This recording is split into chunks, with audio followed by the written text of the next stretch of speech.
Good morning, good afternoon, good evening, folks. Michael Zuber, one rental at a time. And as mentioned in the daily financial news, it is Tuesday, and that means we get two experts today. It's a special day on the channel. And we start the day with the lumberjack. How you doing, buddy? I'm doing awesome, Mike. Apparently, my son thinks that we're in some sort of a karate tournament in the middle of the night because I'm getting kicked like Kung Fu Chicken. Oh my goodness. Hence the face. If you're wondering why I look so tired, it's because my son thinks I'm a kicking bag. Come on, is that what lumberjack dads are meant to be? Come on. Holy cow. I mean, honest to God, I sure do hope he doesn't slip out of bed. Oh, well, that's fun. That's fun. Hey, so we had some numbers about existing home sales last week, and new home sales data came out today. Yeah. And they're just horrific, right? All these people calling for a crash, or right? It's just it crashed. It crashed up. Maybe we just don't know what. Maybe you and I don't know what gravity is like, because I guess down is up and up is down. I don't know. Why don't you share what you read and we'll wrap it about it a little bit. Yeah, I mean, honestly, so hey, on the East Coast, like if I watch obviously everything that's going on with the market. I'm not in the market, but I watch everything that goes on with the market because I'm looking at 10-year treasuries. I'm looking at, how people are reporting and how the consumer's feeling and who's spending and who's not spending. And today was one of those days, new home sales. That was a number that I was watching for. And, our good buddy, Rick Santelli, decides to roll out on the screen and he says, oh, okay. So we were expecting 760 and we did 800. Yeah. Oh, 800 really? is more than 760, right? Let me check. Yep. Even for a ninth grade dropout. Yep. On my fingers and toes. On my fingers, I used them. Yep. Yeah. 800. This just in is more than 760. Yes. And we had a similar beat last week on existing home sales. Right. And we also saw a surprise drop in inventory. Yeah. But Mike, these are all the makings of a crash. It's all the makings. At some point, it just gets kind of funny.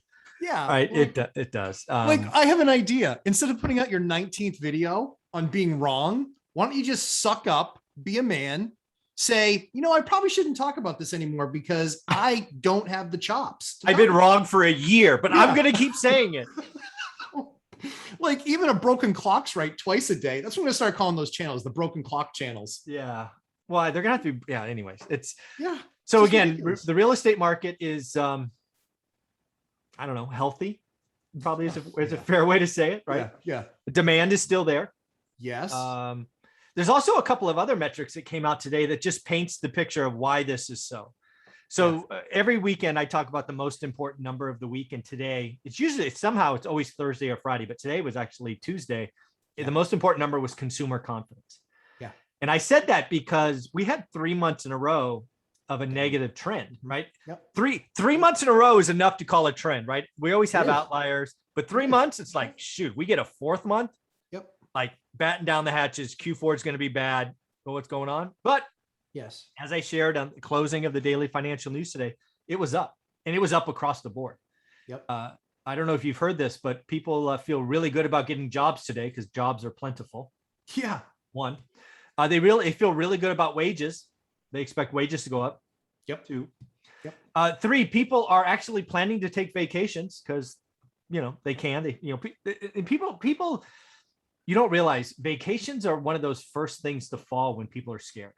Absolutely. Because it's discretion. It's entirely discretion. 100% discretion. And you're out of the office spending money. And while you're out of the office spending money, you're not making money in the office or in your job. So yeah. Yep. Eating out and vacations are the first thing to go if consumers are scared. And again, vacations are up. I got all the numbers right here. What was the last one? Oh, guess what? Big plans for spending big money, either cars or houses, up. Oh, I wonder why housing was up in September, right? Both on new homes and existing. Honest to God. And so, so we like to look at all the numbers, right? Mm-hmm. So in the amazing mathematical literary document that you created of 50 years, right? So we had the worst year was 8.79%. Mm-hmm. Would you like to guess since 1970, how many times the stock market has gone down at least 8.79% in 1 year? One year, 8.79%. It went down in 1 year. And housing's unsafe, Mike. Housing is unsafe. I know. Housing is a dangerous investment. Tell me how many times since 1970, the entire stock market for an entire year was down more than 8.79%. Tell me how many times. I have the data. I'm going to guess 5. I never looked that up. 7. 7 times the stock market has gone down more than the worst decline in housing in 1 year ever. Yeah. And again, I rest my case on their face. Yeah. Yeah. So again, as we talk about the housing market, you have to understand, again, my channel is always about the consumer. That's where I anchor my reviews, right? Is the consumer afraid, or are they whatever the opposite of afraid is, right? Yes. Happy. And clearly we had 3 months where the consumer is getting a little sketchy, right? We had, shutdowns come back. The Delta thing was taken off. But at this point, people, again, I can't tell you how important that vacation metric was. Yeah.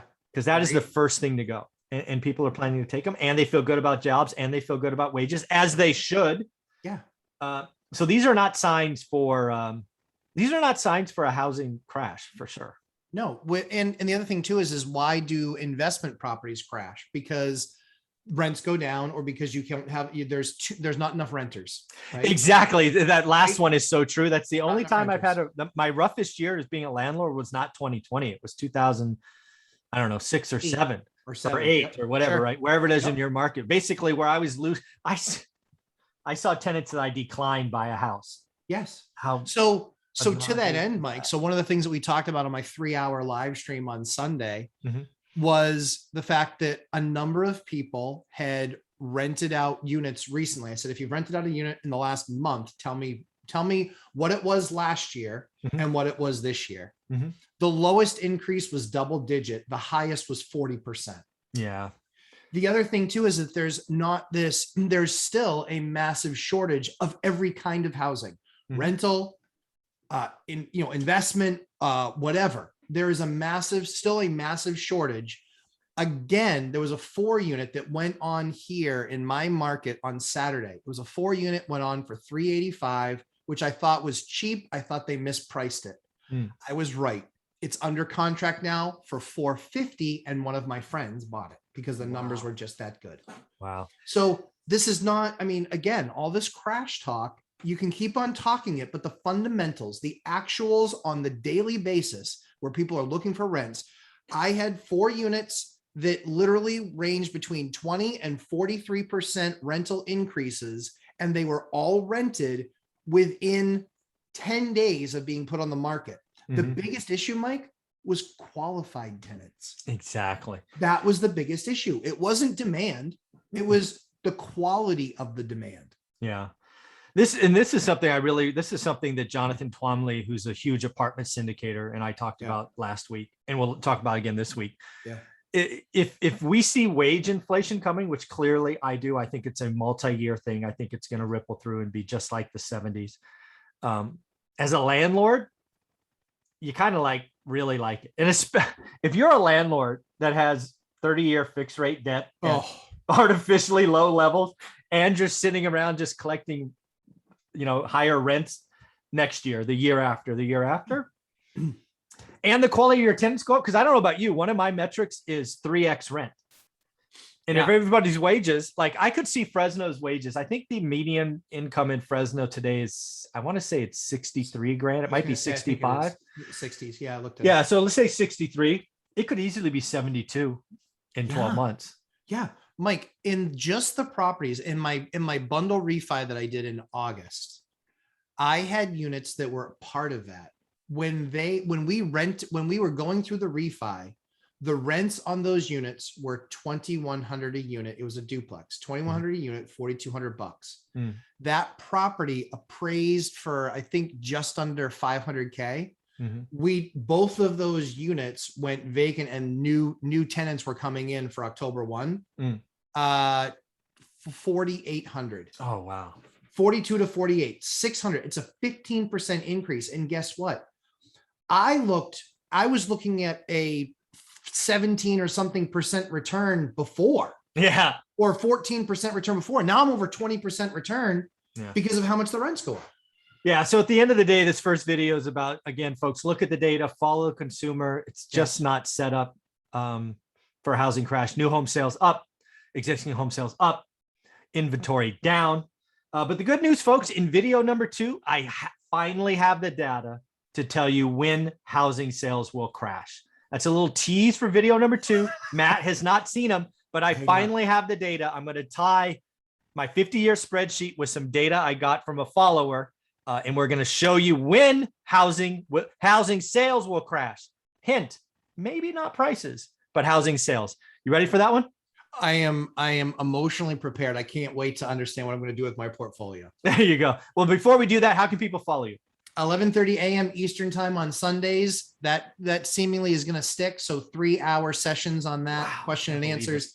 It's a lot of fun. It's a blast. We usually have anywhere from probably 100 to 150 people join, and then kind of in and out and that sort of thing. But it's a lot of fun. And so 11:30 Eastern time on Sundays after the financial news on One Rental at a Time, and then just Lumberjack Landlord on YouTube.